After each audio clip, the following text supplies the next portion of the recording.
Hello everyone, welcome to virus blog. তোমরা সবাই কেমন আছো? আশা করি সবাই ভালো আছো, আর আমিও খুব ভালো আছি।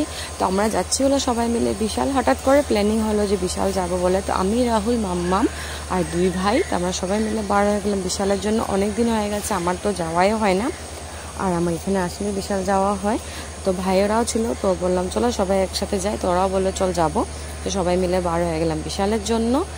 আর মাম্মামকে ফার্স্ট ভেবেছিলাম রেখে যাব, কিন্তু ও বুঝে গেছে ওকে রেখে আর যাওয়া যায়নি, নিয়ে যেতে হচ্ছে। তো আমার বাইকে যাচ্ছি, আগে যাচ্ছে দুই ভাই বাইক নিয়ে, পিছন দিকে আমি, রাহুল, মাম্মাম আমরা যাচ্ছি।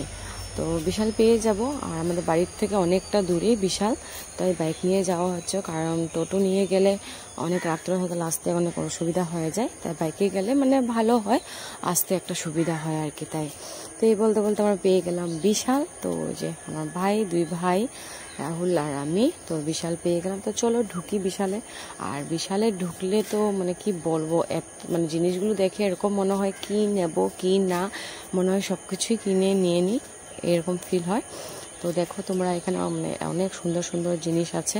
তো রাহুল তো আমাকে হাল্লা করতেই থাকে যখনই বিশাল আসি, মানে আমি না নেওয়া জিনিসগুলো নিয়ে নিই, খুব হাল্লা করে যে যেগুলো দরকার ওইগুলো নো, বেকার কেন, যেগুলো দরকার না এগুলো নিয়ে নো। তো আমি কি বলবো, দেখলে মানে পাগল হয়ে যে কি নেব কি না এরকম লাগে। তো ভাইও হাল্লা করে যে যেগুলো দরকার ওইগুলো নিয়ে, তুই সব কিছু নিয়েস কেন। আর মাম্মাম দেখো, ওর তো যা দেখে তাই লাগে। এখানে এসে যখন বাচ্চাদের এখানটাতে রাহুলকে আসার আগে বলেছিলাম যে গেলে সেকেন্ড ফ্লোরটাতে যাব না, কারণ সেখানে গেলেই মাম্মাম বাচ্চার কিডসের যা যা জিনিস থাকে সব ওইটাতে আছে, ও দেখলে পরে জিদ করবে। কিন্তু ও দেখেই নিল, দেখার পর তো শুরু, আর ওকে না দিয়ে তার পারা যায় না। তো যাই হোক, ওর যা মানে ওর যেটা লাগে ওকে ওকে দিলাম। তারপর আমাদের যা দরকারি জিনিস ছিল ফার্স্ট এগুলো কিনলাম, কিছু কিছু জিনিস দরকারি ছিল কিনা, তো সেগুলি নিলাম। আর দেখতেই পাচ্ছ এখানে কি সুন্দরভাবে সাজানো, মানে দেখেই মনে হয় নিয়ে নিই সব নিয়ে নিই এরকম ফিল হয়।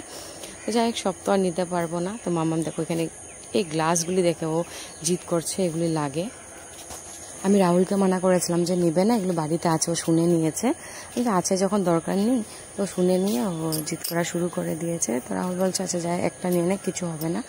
তো একটা আমি বললাম যে বড়োটা নেই, যাতে তুই জল খেতে পারিস। তো শুনলো কথা, বড় গ্লাসটাই নিল। আর ফার্স্টে যখন আমি দেবো না বলেছিলাম, দেখো পাকার মধ্যে বসে গেছে। তারপর ওকে গ্লাসটা দিলাম। এদিকে ভাই একটা সানগ্লাস নিল, সানগ্লাসটা সুন্দর লাগছে, পরে দেখাচ্ছে যে ওকে কীরকম লাগছে। তো ভালোই লাগছে, সানগ্লাসটা পরছে যখন সুন্দর আছে। তো এখানে ওদেরও টুকটাক কেনাকাটি যা যা করার ছিল সেগুলো কিনে নিল। আর এদিকে বাচ্চাদের ড্রেসগুলো তো সুন্দর সুন্দর, তো এখান থেকে মামামের জন্য একটা নিলাম, নিয়ে তারপর নিচের ফ্লোরে চলে আসলাম। এসে এখানে বিল টিল দিয়ে বাড়ির জন্য রওনা দেবো, কারণ অনেকটা লেট হয়ে গেছে, প্রায় 9টা বেজে পার হয়ে গেছে।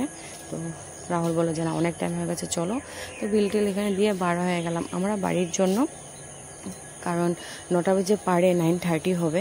আর বিশালে ঢোকার পরে সময় একদমই মনে হয় না যে কয়টা বাজে, না খালি মনে হয় ঘুরতেই থাকি, জিনিস দেখতেই থাকি আর জিনিসগুলো নিতেই থাকি, এরকমই ফিল হয়।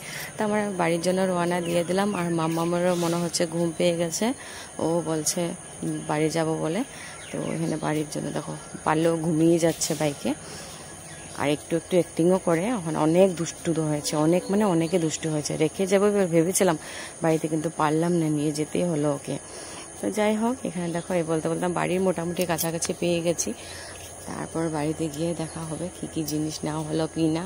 তো এখানে বাড়ি পেয়ে গেছি, বললো অনেকটা দূরেই বাড়ির থেকে, তো বাড়ি পেয়ে গেলাম। তো আজকের জন্য ব্লগটা এখানেই, টাটা বাই বাই।